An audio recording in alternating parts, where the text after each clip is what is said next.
আসসালামু আলাইকুম। খুবই খারাপ এবং একটা ক্রান্তিকাল সময় যাচ্ছে ইরানের। ইতিমধ্যে আপনারা জানেন যে আমি নিউজটা করতে একদিন লেট হয়েছে যে ইরানের 3টি পারমাণবিক স্থাপনায় যুক্তরাষ্ট্র ইতিহাসের সবচেয়ে ন্যাক্কারজনক ঘটনাটি ঘটিয়েছে। মানে 3টি স্থাপনাতেই তারা ব্যাপক হামলা চালিয়েছে।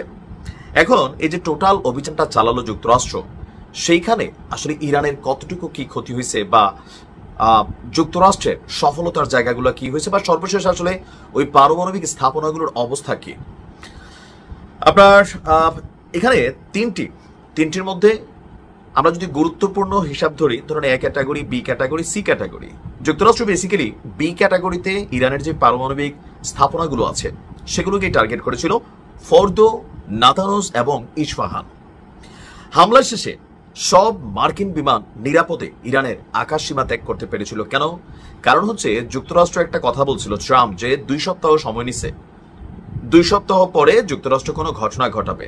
তবে ইরানের আমার মনে হয় যে আরো একটু সচেতন হওয়া দরকার। কারণ ইসরায়েল যখন প্রথম ধাপে হামলা চালালো, ইরানের যে ক্ষয়ক্ষতিটা হলো এটার মেইন একটা রিজন হচ্ছে শত্রু যতটা না শক্তিশালী, শত্রুর বিরুদ্ধে আমার প্রতিরক্ষা সিস্টেমটা কি, আমি কতটুকু নিরাপত্তা সিস্টেমকে ডেভেলপ রাখছি, আমার গোয়েন্দা তথ্যগুলো কতটা তৎপর, এই পারমাণবিক স্থাপনাগুলো টার্গেট হবে। তো সেই ক্ষেত্রে ইরান তাদের আকাশ সীমাতে কি সিস্টেম রাখছিল, এই পারমাণবিক স্থাপনার আশেপাশে আকাশ প্রতিরক্ষা সিস্টেম হিসাবে কতটুকু তারা পাকাপোক্ত ছিল।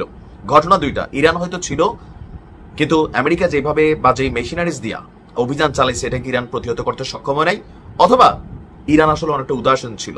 তবে আমার মনে হয় না ইরান উদাসীন ছিল। ট্রাম্প যেহেতু একটা অভিযান চালাইছে, স্বাভাবিকভাবে ভয় দেখানোর চেষ্টা থাকবে, ইরানকে ভাঙার চেষ্টা থাকবে। পৃথিবীর কাছে একটা ওজন টোজন আছে না, সামান্য জিনিসটা তো মারে নাই। তো এই হামলার পর আমরা যতটুকু দেখছি যে আপনার তুলসী গ্যাবার্ড তিনি বলছেন ইরান যে পারমাণবিক অস্ত্র তৈরি করেছে এমন কোনো প্রমাণ নেই, ইরানকে প্রতিহত করতে এই হামলা প্রয়োজন ছিল। এখন যুক্তরাষ্ট্র তো বলছে ইরান পারমাণবিক অস্ত্র বানাচ্ছে।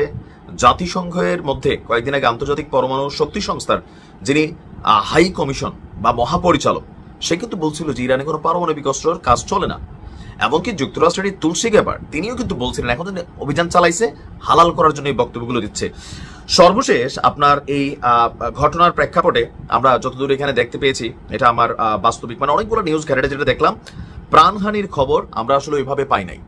তবে পারমাণবিক স্থাপনাগুলোর সামরিক যে কাঠামোগুলা বা অবকাঠামোগুলো আছে, মানে স্ট্রাকচারগুলো আছে, এগুলা ব্যাপকভাবে ক্ষতিগ্রস্ত হয়েছে। তবে সবচেয়ে মজার বিষয় হচ্ছে যে এই তিনটায় পারমাণবিক স্থাপনা কেন্দ্র থেকে যেগুলো দামি দামি মেশিনারিজ, ইকুইপমেন্ট অথবা আরো যে জিনিসগুলোকে টার্গেট করা চালাইছিল, এখানে কোনো কিছুই খুঁজে পাওয়া যায় নাই। কেন পাওয়া যায় নাই? ইরান কোথাও না কোথাও আগে থেকে আশঙ্কা করছিল যে এখানে আমেরিকা হামলা চালাবে, ইসরায়েল হামলা চালাবে, একটা হামলা চলবে। তো সেই ক্ষেত্রে ভিতরে ভিতরে যা জিনিসগুলো দামি দামি এগুলো সরাই ফেলছিল। কারণ ট্রাম্প কিন্তু আজকে বক্তব্য দিয়ে কালকে অভিযান চালায় নাই। সে বক্তব্য দেওয়ার পর অলরেডি আপনি যদি হিসাব করেন 3-4 দিন চলে গেছে।